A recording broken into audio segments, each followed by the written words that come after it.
STF, sempre o STF vai decidir sobre o bloqueio de WhatsApp e Telegram em todo o território nacional. O ministro Flávio Dino, aquele que era ministro da Justiça, amigo do Lula, senador, enfim, o que era comunista, ele vai levar a discussão ao plenário do STF. Para você rememorar, isso é uma discussão processual que analisa se juízes podem suspender o WhatsApp em todo o território nacional por conta de decisões ou descumprimento de decisões judiciais. Tudo isso começou nos idos de 2016, você vai lembrar, quando o juiz lá do fundão do Sergipe deu uma canetada suspendendo o WhatsApp por 72 horas porque não havia fornecido dados de uma conversa, que era criptografada de ponta a ponta. Naturalmente isso gerou uma celeuma judicial, gera um prejuízo para toda a população brasileira, extrapola completamente a competência do judiciário, a definição da pena para as partes, maculando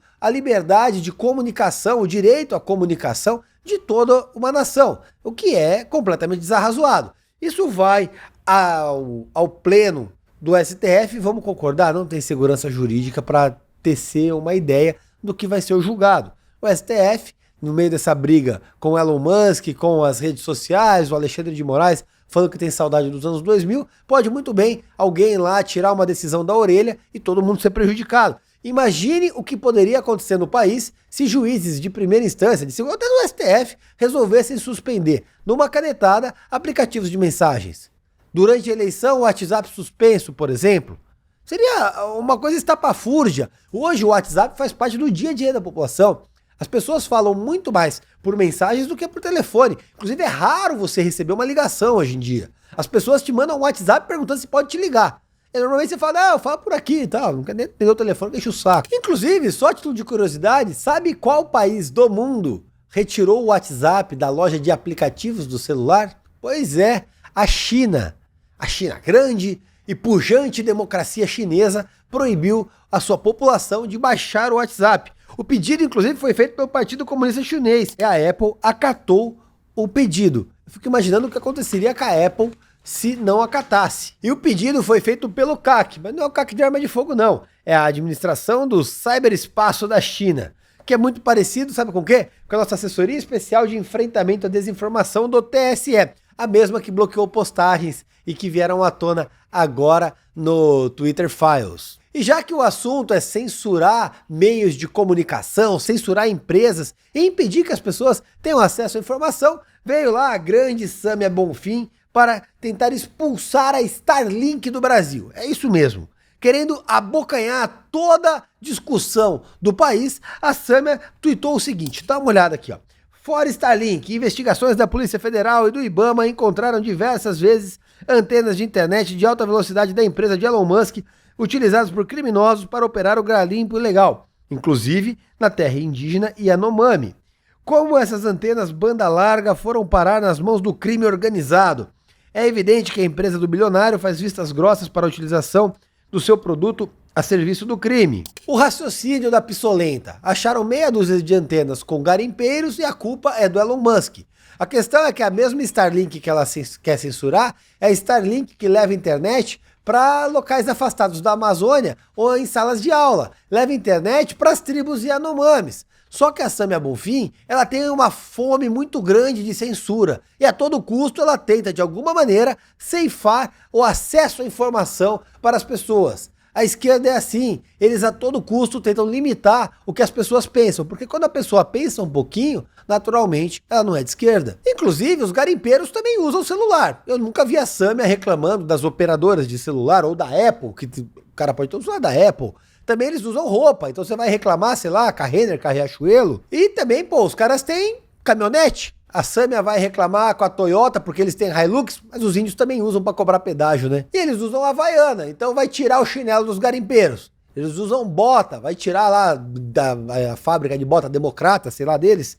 Eles usam gasolina. Vai culpar a Petrobras? Então a culpa é do Lula, hein, Sâmia? Melhor impedir a Petrobras de operar no Brasil porque o garimpeiro tem uma caminhonete que tem gasolina. Ou diesel, sei lá. Mas a verdade é que aí, quando a culpa chega no Lula, a culpa nunca é do Lula. Eu não vejo a Samia Bonfim com essa sanha toda de abocanhar os celulares que ficam sendo utilizados dentro dos presídios brasileiros. Mas aí a comunicação dos presos pode, né? O problema são os garimpeiros. O cara que matou a mulher, que estuprou, aí esse pode ter acesso ao celular. Inclusive, não sei como chega lá dentro. Enfim, a Samia entrou inclusive na justiça para expulsar a empresa do Brasil, se houver falha na fiscalização da Anatel. Aí culpou o Lula de novo, né, Samia? Mas sabe o que é interessante? O Brasil ele vai à bancarrota sob a gestão do Lula. E os números de casos de dengue e mortes por dengue bateram recorde. E a mídia cai matando mais ou menos, né? Porque o Lula é o presidente. Estamos apenas em abril de 2024. E o Brasil bateu o recorde de mortes por casos de dengue no século. É o maior número do século todo. Só em 2024 morreram mais de 1,5 mil pessoas em decorrência de dengue. Mais de 3,5 milhões de casos somente esse ano. Eu tenho certeza que você que está vendo esse vídeo conhece pelo menos uma pessoa que já pegou dengue. Resumir os dados. Lula ignorou o alerta sobre a dengue. Cortaram mais de 50% da verba para a prevenção da doença. Vacina para apenas 1% da população. E a ministra da Saúde disse que vacina não é solução, mas ninguém chamou ela de negacionista. E apesar de tudo, essa é a grande crítica da imprensa. Dá uma olhada aqui na Folha de São Paulo. O que a Folha pensa? Tropeços com vacinas. Agora tropeço? O governo não pode se eximir da responsabilidade por falhas contra a Covid e dengue. Ah, agora é meramente um tropeço e uma falha. Que interessante. Se fosse o Bolsonaro era genocida, como o Lula é tropeço. Mas o Lula também nunca erra. A gente listou aqui. Ele não erra, ele comete gafe, ele falta com a verdade, ele pisa no tomate, ele se equivoca, ele dá munição para a extrema-direita, mas ele não falha, porque ele é infalhável, segundo a imprensa. Falhável? Eu falei infalhável de propósito. Vou colocar essa parte no vídeo pra não... Não, ninguém vai achar que eu ia falar infalhável de propósito. Eu não sou do PSOL para ser um analfabeto. E aí nós vamos chegar ao cúmulo do absurdo. O cúmulo. Se você tá assistindo esse vídeo em pé, senta que você vai ficar enojado. O judiciário, a justiça, que não podemos chamar de justiça, então um juiz com uma caneta, derrubou a norma do Conselho Federal de Medicina e autorizou o assassinato cruel de bebês. Então vamos lá. O Conselho Federal de Medicina, que entende de medicina, que entende de saúde, emitiu uma norma sobre o assassinato de bebês, proibindo o aborto de crianças com mais de 22 semanas.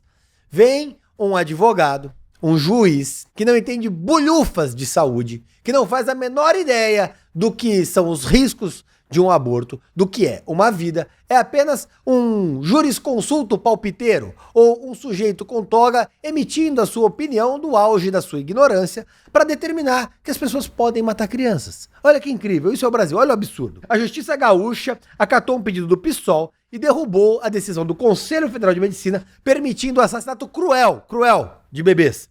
O Conselho Federal de Medicina tinha proibido o uso de cloreto de potássio nos bebês, que é o meio que eles utilizam para fazer o coração da criança parar de bater. Algo que não é feito nem com os piores criminosos americanos no corredor da morte. A substância provoca dor e sofrimento no bebê. A ação foi proposta pela Erika Hilton, que inclusive foi eleita por São Paulo, mas estava lá no Rio Grande do Sul enchendo o saco porque talvez lá a justiça seja mais progressista. E a mesmíssima, utilizou o termo pessoas que gestam em debates na Câmara, porque ela se sente mulher, mas quer tirar inclusive a gestação entre os direitos da mulher. Tem até vídeo, a Erika é questionada, ela fica revoltada e começa a berrar de forma animalesca, como é característica da Erika, dá uma olhada. Pessoas que gestam, goste a senhora ou não e respeite a minha fala. É mulher que gesta um bebê na barriga. Mulheres, meninas e pessoas que gestam na hora de Vossa Excelência falar, Vossa Senhora coloque a sua opinião. Eu não estou aqui pedindo a sua opinião e nem perguntando qual é a terminologia que Vossa Excelência prefere ou quer. Estes são os termos que eu uso. E goste a senhora ou não, para além da identidade mulher, cisgênera, existem outros corpos que também gestam. E isso não depende da senhora. A gente vive um tempo tão absurdo que simplesmente a esquerda cria terminologia para tudo e você é obrigado a engolir. Inclusive, a mulher, que pela essência, pela característica, quem traz a luz, quem dá a vida, quem gesta é a mãe, eles querem tirar até isso. É absurdo como vilipendiam a família.